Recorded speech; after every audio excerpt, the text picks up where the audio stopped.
Good evening, here are tonight's headlines. Controversy erupts as Guyana Police Special Branch officers mistakenly shoot at a fellow officer's car. West Indies pacer Shamar Joseph joins Lucknow Super Giants for IPL's 17th season. Opposition leader challenges government's claims on Guyanese returning from Venezuela. Exxon Mobile Guyana announces new oil discovery at Bluefin in Stabroek Block. Minister Edghill triumphs in libel case against Anthony Vieira and CNS Channel 6. Tragic discovery investigation launched into infant's death at Haags Bosch Landfill. Family seeks answers in police sergeant's fatal shooting after autopsy reveals sergeant was shot 3 times. A serious incident at Haags Rice Mill results in worker injuries. Guyana bolsters defense capabilities with a $23.27 million aircraft procurement agreement with India. Stay tuned for updates on these stories. Controversy erupts. Guyana Police Special Branch officers mistakenly shoot at fellow officer's car. Reported from Travis Chase HGP Nightly News, in a concerning turn of events, 5 officers from the Special Branch unit of the Guyana Police Force fired multiple shots at a vehicle driven by a police sergeant, under the mistaken belief that it was involved in a crime. The incident took place on March 11, 2024, at Republic Park, East Bank Demerara, leaving many questions unanswered. Despite the gravity of the situation, the Guyana Police Force has chosen to remain silent on the matter, fueling speculation and concern among the public. Shockingly, a staggering 88 spent shells were recovered from the scene, highlighting the intensity of the gunfire. Complicating matters further, there appears to be a rift among the top command of the Guyana Police Force regarding the handling of the officers involved in the shooting. Allegations of an attempt to shield certain culpable officers have only added to the controversy surrounding the incident. The driver of the vehicle, identified as SGT Ronald Payne, managed to escape the hail of bullets and sought refuge at the Providence police station, where the shocking truth was revealed to his pursuers. It is reported that one of the Special Branch officers involved in the shooting has a troubling history, having been implicated in the murder of Quindon Bacchus in 2022. As investigations unfold, the public awaits answers and accountability from the Guyana Police Force, while concerns mount over the conduct and integrity of its officers.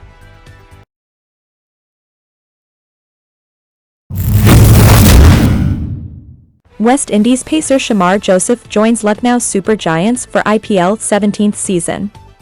Excitement brews as West Indies and Guyanese pacer Shamar Joseph lands in India, gearing up for the highly anticipated 17th season of the Indian Premier League, IPL. Joseph's arrival adds to the fervor surrounding the tournament, as cricket enthusiasts eagerly anticipate his performance on the field. Joseph will don the jersey of Lucknow Super Giants, stepping in to replace the esteemed England quick, Mark Wood. His inclusion in the Super Giants squad comes with a hefty price tag of $361,381, translating to approximately $72,276,200. As Joseph prepares to showcase his skills and talent on the IPL stage, fans extend their best wishes, hoping for a successful and memorable season ahead.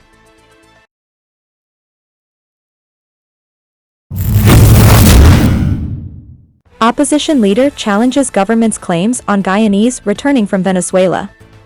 Opposition leader Aubrey Norton has issued a challenge to the government, urging them to provide accurate data regarding the number of Guyanese returning from Venezuela. This challenge comes in response to conflicting statements made by government officials regarding the identity and citizenship status of individuals arriving from Venezuela. Vice President Barrett Jagdeo recently stated that the majority of those arriving from Venezuela are actually Guyanese or descendants of Guyanese, with nearly 90% entitled to Guyanese citizenship. However, Norton disputes this assertion, citing the presence of indigenous Warao people among the migrants who do not have Guyanese parentage.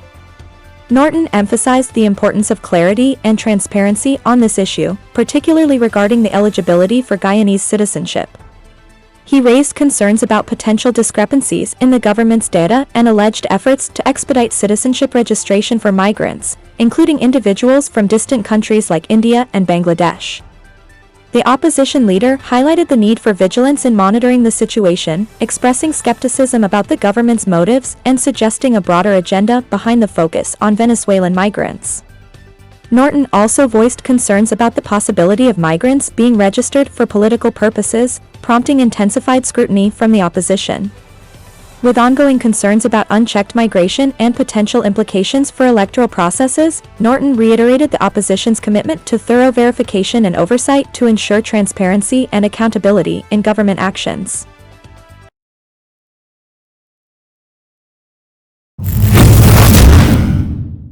Exxon Mobile Guyana announces new oil discovery at Bluefin in Stabroek Block.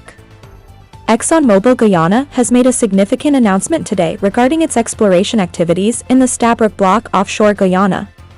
The company revealed its first discovery for 2024 at Bluefin, marking another milestone in its ongoing exploration efforts.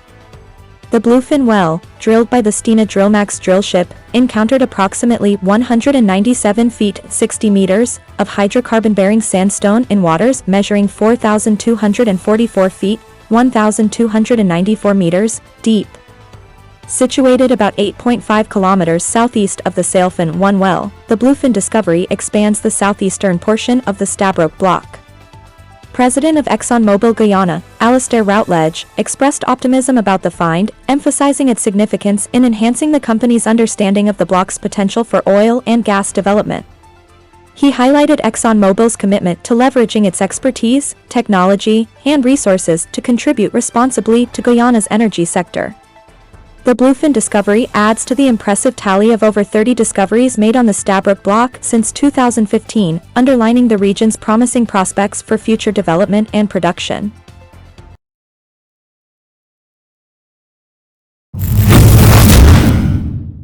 Minister Edghill triumphs in libel case against Anthony Vieira and CNS Channel 6. In a significant legal victory, the Honorable Bishop Juan Anthony Edghill, current Minister of Public Works, has emerged triumphant in a libel case against Anthony Vieira and Chandra Nareen Sharma, trading under CNS Channel 6. The lawsuit was initiated following defamatory statements made by Mr. Vieira during a commentary aired on CNS Channel 6 on May 4, 2011.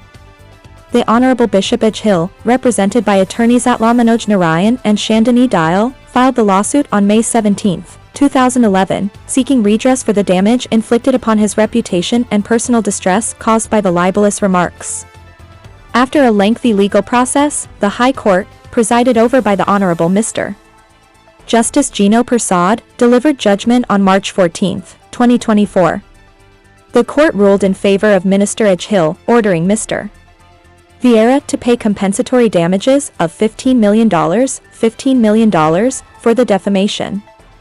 Additionally, CNS Channel 6, represented by Chandra Nareen Sharma, was directed to compensate Minister Edghill with nominal damages of $250,000, alongside both defendants being ordered to cover the plaintiff's legal costs. Furthermore, the court issued a permanent injunction, preventing the defendants from repeating or republishing the defamatory statements. Minister Edghill expressed satisfaction with the court's ruling, emphasizing his commitment to enforcing the judgment and safeguarding his reputation from further harm.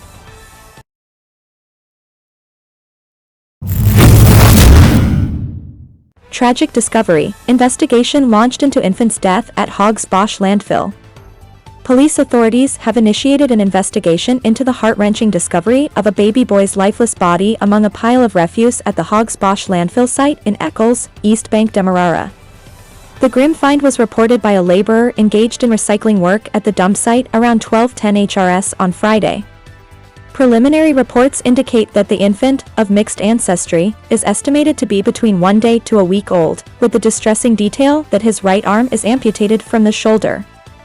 An operation manager overseeing the dump site has informed law enforcement that the landfill receives waste materials from various sources, including residential and commercial properties, as well as medical facilities such as the Georgetown Public Hospital and the Infectious Disease Hospital. Currently, the infant's body has been entrusted to the care of the Memorial Gardens Parlor as investigations into this tragic incident continue.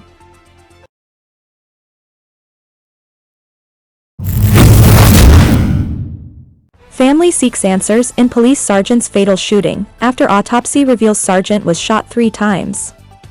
A post-mortem examination conducted on Police Sergeant Vaughn Felix, who tragically lost his life after being shot by a fellow policeman during an operation, has revealed crucial details regarding his injuries.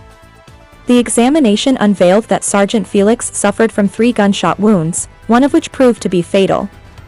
The findings indicate that Sergeant Felix sustained a gunshot wound that grazed his right abdomen, as well as another grazing his right leg. However, it was the third gunshot, entering his body through the left side of his abdomen and exiting through the right side of his buttocks, that resulted in his untimely demise. Following the completion of the post-mortem examination, Sergeant Felix's remains were released to his family for burial.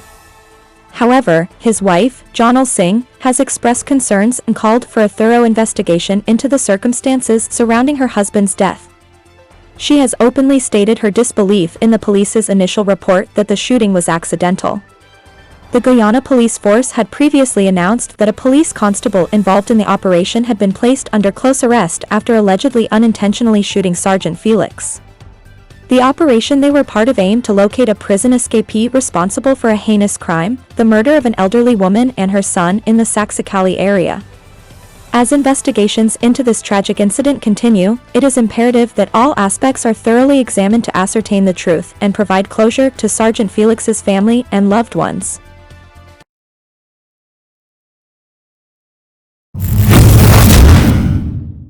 Serious incident at Haags Rice Mill results in worker injuries. An unfortunate incident occurred on Thursday at the Haags Rice Mill located in Bushlot Village, West Coast Berbice, resulting in injuries to several workers. The rice mill is owned and operated by businessman Fayez Abdul Haq. According to police sources in Region 5, the incident occurred around 15:30 HRS while workers were on duty.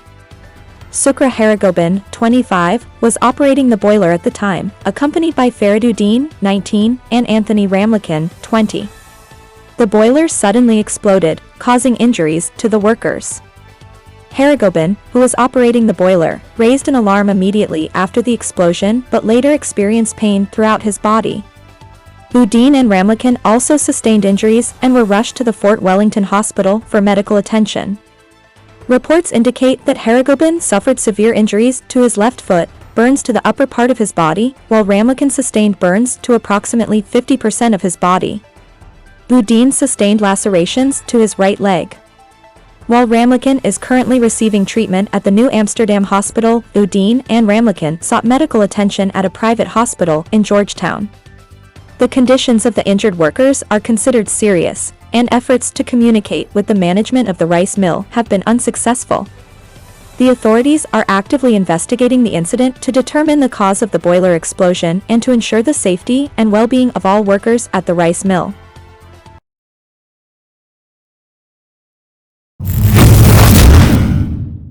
Update on the tragic death of Justin Tooram. 12-year-old boy was on his way to a church ground to play basketball when struck by lorry at Kanja Father. 12-year-old Justin Tooram of Lot 53 Reliance Abandon, East Kanj Berbice, was heading to a church ground when he was struck down and killed by a truck on Wednesday afternoon. This was disclosed by the lad's father, Junior Tooram. The Guyana Daily News was told that around 1600 hours on Wednesday, March 13, motor lorry GMM 505087, driven by a 64-year-old resident of Canefield Settlement, AST Kanj Berbice, attached to the Rose Hall Sugar Estate, was proceeding south along the eastern drive lane on Reliance Public Road East Kanj Berbice, while the Tooram was proceeding in the said direction along the eastern side of the said road.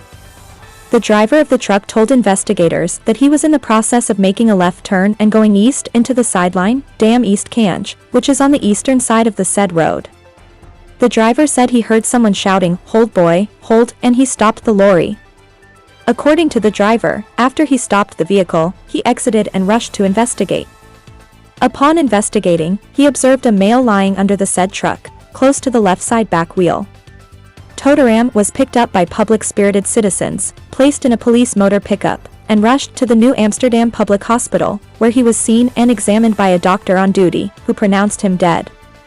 Meanwhile, Junior told reporters that he was not at home when the tragic incident happened. He said his wife was at home with Justice. Yesterday he da and he go play at the Christian church with he basketball. He tell he mother how he come back just now he nah take long, the distraught man related. Junior said that in a matter of minutes, his wife was informed by villagers that Justice was involved in an accident. So me wife when she run and go she see the lil boy da under the lorry. She seg, like he hand and foot mash. She seh when she feel he head mash in, like if he dead already, Junior relayed. He added, the lorry man seh how he, nah. See this lil boy, and this lil boy been on he driving side, a corner of the road when the lorry a turn fug go in the street. How he, nah. Go see me son. That child. Just 12 years. Justin, who was a student of the Amsterdam Secondary School, would have celebrated his 13th birth anniversary in April. That man. Do good at school. Me get. So Much plans fa. meh. Son, Junior said in tears. He continued, this na one easy thing. This like one man give you one body, and he, Nah. give you one heart fa live with. The New Amsterdam Secondary School said in a Facebook post, Justin was a brilliant student who was deeply committed to his academic journey. He was the heart and soul of our under-16 basketball team and was working very hard to improve his basketball skills before his passing. He was eagerly looking forward to representing his school in the upcoming junior basketball tournament. Justin was a kind, caring, courteous, and pleasant student, and he was adored by all his friends and teachers. His impact on our lives, though brief, was significant. His death has left us all in a state of shock, and it will undoubtedly take some time to come to terms with it. On behalf of the administration, staff, and students of NA Multi, we extend our heartfelt condolences to Justin's family, relatives, and friends. Our thoughts and prayers are with you during this difficult time. May his soul rest in peace. Justin leaves to mourn his sister and parents, along with other relatives and friends.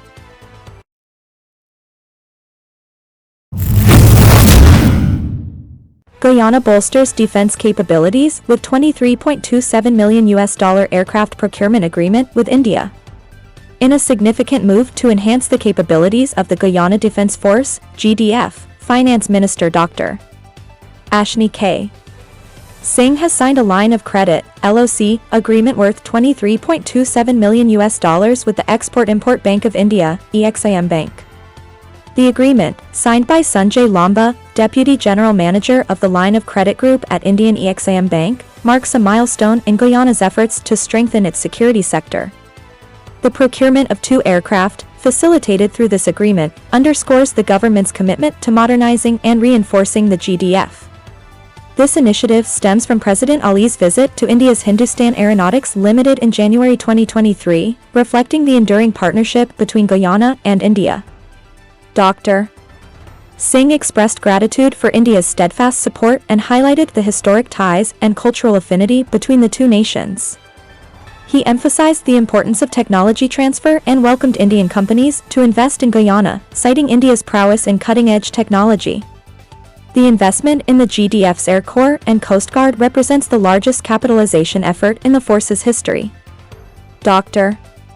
Singh commended the collaborative efforts of various stakeholders, including the Indian High Commission, GDF Chief of Staff Brigadier Omar Khan, and technical staff from the Ministry of Finance. High Commissioner of India to Guyana, Dr. Amit Telung, underscored India's commitment to its partnership with Guyana, noting that the LOC agreement signifies a deepening of bilateral relations. Lamba expressed satisfaction with the cooperation between Guyana and the bank, expressing optimism for future collaboration. Brigadier Omar Khan reiterated the importance of India's contributions to defense training in Guyana and highlighted President Ali's vision for a secure and prosperous nation. With the signing of the LOC agreement, Guyana has received 11 LOCs from the Indian EXIM Bank, underscoring the robust developmental cooperation between the two countries since establishing diplomatic relations in 1966.